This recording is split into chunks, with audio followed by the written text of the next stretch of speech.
ከ4 ዓመት በፊት ካበቃው አውዳም የእርስ በርስ ጦርነት እያገገመች ያለችው ትግራይ ውስጥ ምርጫ ያልተካሄደው ለምንድን ነው? ኤርትራ ከአረጌው ጠላቷ ህወሓት ጋር አዲስ ወዳጅነት የፈጠረችበት ሚስጥር፣ የኢትዮጵያ የወደብ ባለቤትነት ጥያቄና ሱዳን ውስጥ እየተካሄደ ባለው የእርስ በርስ ጦርነት ውስጥ የአዲስ አበባ እጅ አለበት መባሉ የፈጠረው ዲፕሎማሲያዊ ቀውስ።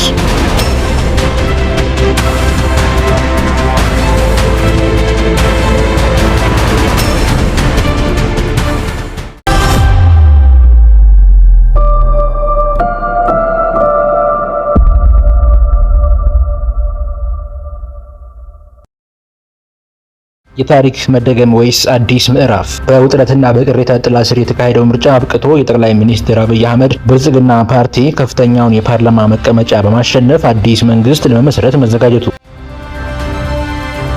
ከ4 ዓመት በፊት ካበቃው አውዳም የእርስ በርስ ጦርነት እያገገመች ያለችው ትግራይ ውስጥ ምርጫ ያልተካሄደው ለምንድን ነው? ክልሉ ዳግም ወደ ለየለት ጦርነት የመግባት ስጋቱ ወዴት ያመራል? የኖቤል የሰላም ሽልማት ያስገኘው የኢትዮ ኤርትራ ወዳጅነት በአሁኑ ወቅት እንዴት ሙሉ በሙሉ ተበላሸ?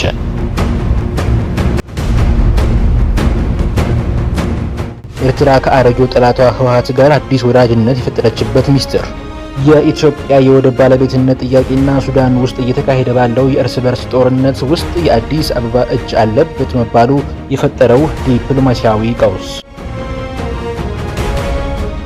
በትግራይ ወጣቶች በግዳጅ ለጦርነት እየተመለመሉ ነው የሚሉ አሳሳቢ ዘገባዎችና የዓለም አቀፍ ማህበረሰብ የአሜሪካ የቪዛ እገዳ ውሳኔ።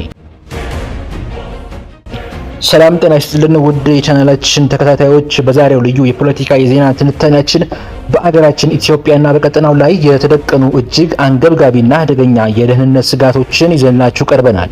ምንም እንኳን ምርጫው በከፍተኛ የግጭት ጥላ ስር የወደቀ የጭቆና ክሶች የተሰሙበትና የተቃዋሚ ፓርቲዎች ተሳትፎ እጅግ አናሳ የነበረበት ቢሆንም የጠቅላይ ሚኒስትር አብይ አህመድ ፓርቲ በአገሪቱ አጠቃላይ ምርጫ ከፍተኛውን የህዝብ ተወካዮች ምክር ቤት መቀመጫ በማሸነፍ የበላይነቱን ይዞ ለመቀጠል ችሏል። ይፋ ከተደረጉት 501 የፓርላማ መቀመጫዎች ውስጥ 438ቱን ያገኘው የብልጽግና ፓርቲ አዲስ መንግስት ለመመስረት ሙሉ ስልጣን አግኝቷል። ጠቅላይ ሚኒስትሩ በቀጣዩ ዓመት መስከረም ወር ላይ በስልጣናቸው ለመቀጠል ቃለ መሐላ ይፈጽማሉ። ይህ ለአብይ ደጋፊዎች ትልቅ ድል ሲሆን በበላይነት የመሩትን የኢኮኖሚ ለውጥ በደመቀ ሁኔታ ለማስቀጠል እንደሚያስችላቸው ሙሉ እምነት አላቸው። ሆኖም ግን ተቺዎችና ሌሎች ወገኖች አብይ ጠቅላይ ሚኒስትር ሆኖ በስልጣን በሚቀጥሉበት ጊዜ በህዝብ ብዛት ከአፍሪካ ሁለተኛ በሆነችው በዚህች ሀገር ውስጥ ያሉት ማህበራዊ ክፍፍሎች እና የደህንነት ተግዳሮቶች ይበልጥ እየተባባሱ ይሄዳሉ በሚል ከፍተኛ ስጋት አላቸው።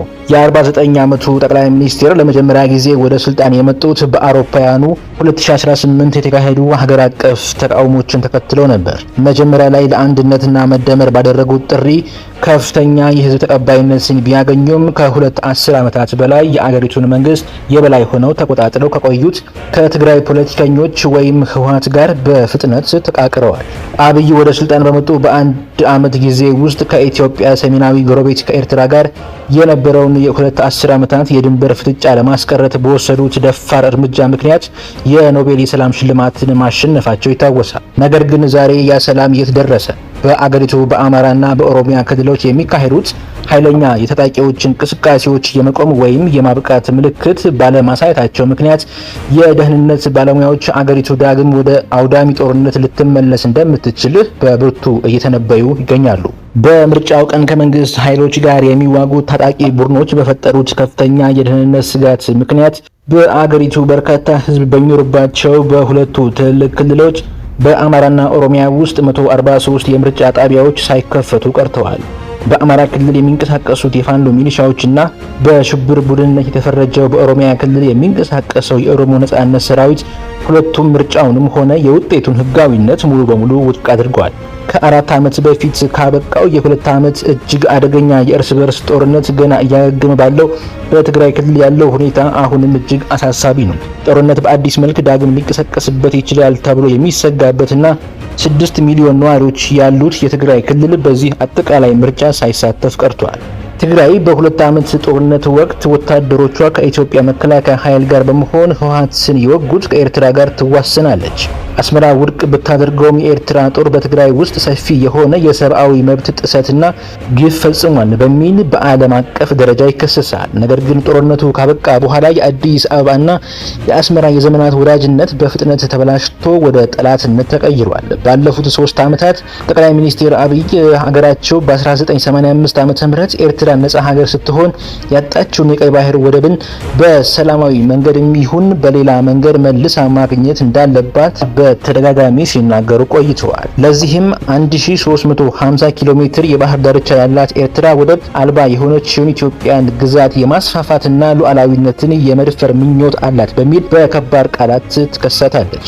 በሚያስደንቅና ምንም ባልገመተው የፖለቲካ መለዋወጥ አስመራ አሁን ወዳጅነቷን ከትግራይ መሪዎች ጋር አድርጋለች። በዚህም ምክንያት ዳግም ግጭት የሚቀሰቅስ ከሆነ ቀደም ሲል ከነበረው በተቃራኒ ኤርትራ ለትግራይ ኃይሎች የምትወግንና የምትደግፍ መሆኗን አመልካች ነገሮች እየታዩ ነው። አዲስ አበባ በበኩሏ ከኢትዮጵያና ከኤርትራ ጋር በምትዋሰነው ሱዳን ውስጥ በሚካሄደው ደም አፋሳሽ የእርስ በርስ ጦርነት ውስጥ እጇ እንዳለበትና ቀጥተኛ ተሳትፎ እንዳላት ትከሰሳለች።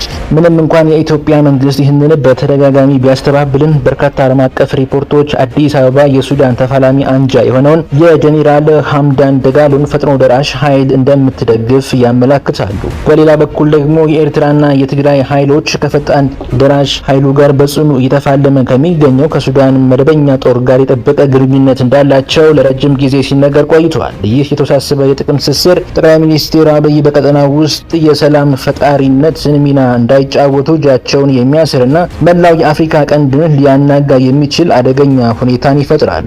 በአብይ መንግስትና በትግራይ ክልል ውስጥ የበላይ በሆነው ህዝባዊ ወያኔ ሓርነት ትግራይ መካከል የነበረው ደም አፋሳሽ ጠላትነት በጥቅምት 2015 ዓ.ም በደቡብ አፍሪካ በተፈረመው የሰላም ስምምነት ይቋጫል ተብሎ ተስፋ ተጥሎበት ነበር። ነገር ግን ዛሬ ሁለቱም ወገኖች ያንን ስምምነት በይፋ በመጣስ እርስ በእርሳቸው በከባድ ቃላት ይካሰሳሉ። በትግራይ የተካሄደው ጦርነት ባለንበት ክፍለ ዘመን እጅግ አደገኛና ረግረጋማ ከሆኑት መካከል አንዱ ሲሆን የአፍሪካ ህብረት አሸማጋይ ጦርነቱ ክልሉን ወደ ከፋ ረሃብ እያመራ በነበረበት ወቅት ወደ 600 ሺህ የሚጠጉ ሰዎች እንደሞቱበት ገምቷል። በወቅቱ የፌዴራል መንግስቱ ውድቅ ቢያደርገውም ለክልሉ የሚቀርበውን የምግብና የመድኃኒት እርዳታ ሆን ብሎ በማገድ ተከሶ ነበር። በአሁኑ ወቅት የተደቀኑት አደጋዎች ተጨባጭና በሁለቱም ወገኖች ፍላጎት የሚመሩ መሆናቸው ተነግረዋል። ከዚህ ሀገር አቀፍ ምርጫ በፊት ህወሓት በጠቅላይ ሚኒስትር አብይ የተሾመውን የትግራይ ክልል ጊዜያዊ አስተዳደር በኃይል አፍርሶ ከጦርነቱ በፊት የነበረውን የራሱን ሙሉ አሮጌ አስተዳደር ወደ ነበረበት መልሷል። በተጨማሪም ህወሓት ወጣቶችን በገንዘብና በኃይል በግዳጅ ወደ ሰራዊቱ እንዲቀላቀሉ እያስገደደ መሆኑን የሚያመላክቱ ተጨባጭ ዘገባዎች እየወጡ ነው። የቻናላችን ተከታታዮች የኢትዮጵያ ፖለቲካና የአፍሪካ ቀንድ ውጥረት በዚህ ደረጃ ላይ ይገኛል። ጠቅላይ ሚኒስትር አብይ አህመድ በምርጫ ያገኙትን ይህንን ሰፊ መቀመጫ ለሰላም ግንባታ ይበዘብዙታል ወይስ በሰሜንና በደቡብ ያሉትን የታጠቁ ኃይሎች በኃይል ለመደግደግ? ኤርትራና ህወሓት የፈጠሩት አዲስ ስምምነትስ አዲስ አበባን ምን ያህል ያሰጋታል? እናንተስ በዚህ ጉዳይ ላይ ምን ታስባላችሁ? ሀገሪቱ ዳግም ወደ ጦርነት ትገባለች ወይስ ይህ ውጥረት በሰላም ይረግባል? ያላችሁን አስተያየት ከታች ባለ ኮሜንት መስጫ ላይ አስፍሩልን። ቪዲዮ ላይክ እና ሼር ማድረጋችሁን አትርሱ። አዲስ ከሆናችሁ ደግሞ ሰብስክራይብ በማድረግ የደውል ምልክቱን ይጫኑ። ሰላም